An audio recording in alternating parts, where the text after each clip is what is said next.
రైతు రుణ మాఫీ పార్లమెంటు ఎన్నికల్లో ఓ సన్నాసి దూలం లెక్క పెరిగిండు కానీ దూడకున్న బుద్ధి కూడా లేదు. సవాలు విసిరిండు, నువ్వు 2 లక్షల రూపాయల రుణమాఫీ చేసి చూడు అని.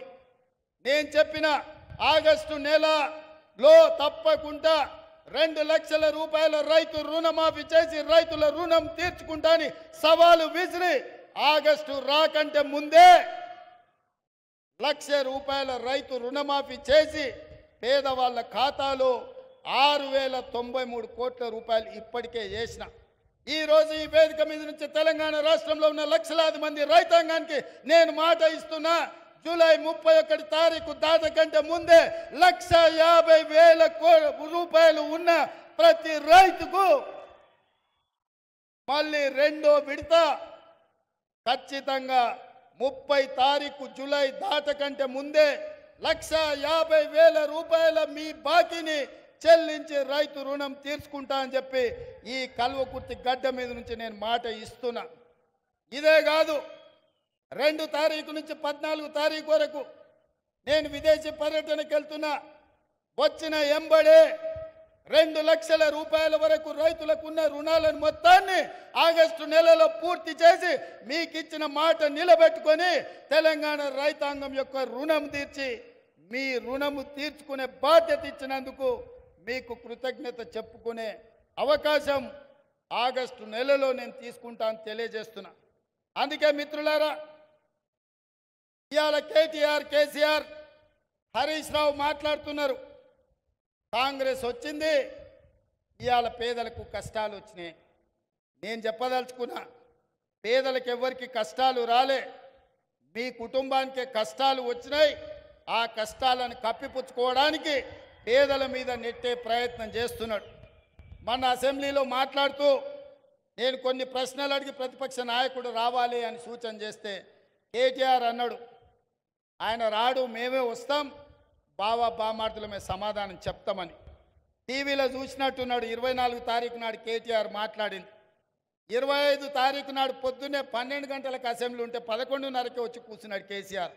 వీడు తిక్కలోడు, అసలే తిరణాలకు పోతే ఎక్కడానికి దిగడానికి సరిపోయింది అన్నట్ల వీడు ఏం చేసి వస్తాడో, వీడికి చేతికిస్తే ఇది ఎక్కడ పోతా అని వచ్చి పొద్దున్నే అసెంబ్లీలో కూర్చున్నాడు. అంటే కొడుకేమో రాడంటాడు, తండ్రి ఏమో పొద్దున్నే వచ్చి కూర్చుంటాడు. అంటే ఇవాళ వాళ్ళ మధ్యలో సమన్వయం లేదు. అధికారం కోల్పోయిన బాధ కొట్టొచ్చినట్టు కనిపిస్తుంది. అదే కాకుండా మన ఆయన మేడిగడ్డ గోదావరి ప్రాజెక్టులను పరిశీలించడానికి పోయిండు. మా దగ్గర బాలయ్య అనే డ్రైవర్ ఉంటాడు. వాళ్ళ కొడుకు అక్కడ ఇక్కడ అడావిడిగా తిరుగుతున్నాడు. వాడు 10వ తరగతి పాస్ అయింది కానీ వాడికి ఏందో ఈ తిరుగుళ్ళు అలవాటు. ఊరికే టీవీ చూస్తున్నాడు. కేటీఆర్ ఉన్నాడా సార్ అంటుండు. ఎందుకురా అంటే, సార్ కేటీఆర్ గారికి సెల్ఫీలు దిగుడు, సెల్ఫీ డబ్బా కొట్టుకున్నాడు అలవాటు. అసెంబ్లీలో నోరు జారుతాడు. ఆడ మేడిగడ్డ గోదావరి జిల్లాల కాలు జారిండు అనుకో, అండ్లబడి కొట్టుకపోతే లేనిపోని పని అవుతుంది అన్నాడు.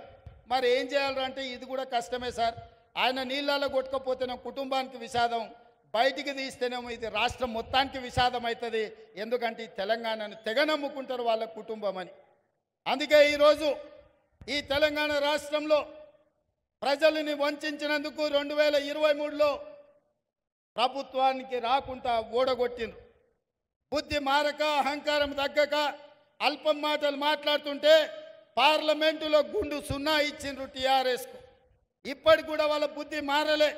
ప్రభుత్వం చేస్తున్న సంక్షేమ కార్యక్రమాలకు, ప్రభుత్వం తీసుకుంటున్న నిర్ణయాలకు సంపూర్ణంగా సహకరించి ప్రతిపక్ష పాత్ర పోషించి ఈ ప్రభుత్వానికి సూచనలు ఇస్తే కనీసం పంచాయతీ ఎన్నికల్లో ఏమైనా వస్తుండే. కానీ ఇప్పుడు పంచాయతీ ఎన్నికలలో కూడా వాళ్ళకు వచ్చే అవకాశం లేదు. ఇక్కడున్న వేదిక మీద ఉన్న మా నాయకులకు నేను ఒక మాట చెప్పదలుచుకున్నా. ఇక్కడున్న మా కార్యకర్తలకు అసెంబ్లీ ఎన్నికలు అయిపోయినాయి, పార్లమెంట్ ఎన్నికలు అయిపోయినాయి, నాయకుల ఎన్నికలు అయిపోయినాయి. ఇప్పుడు రాబోయేది sarpanch, MPTC, ZPTC, municipal councillor ఎన్నికలు. అంటే కార్యకర్తల ఎన్నికలు. కార్యకర్తల ఎన్నికల కోసం ఈ వేదిక మీద ఉన్న నాయకులు నాతో సహా గ్రామాలు తిరిగి, తండాలలో, గూడాలలో, మారుమూల పల్లెల్లో తిరిగి కాంగ్రెస్ జెండా మోచిన మిమ్మల్ని ప్రజాప్రతినిధులుగా గెలిపించుకునే బాధ్యత మాది.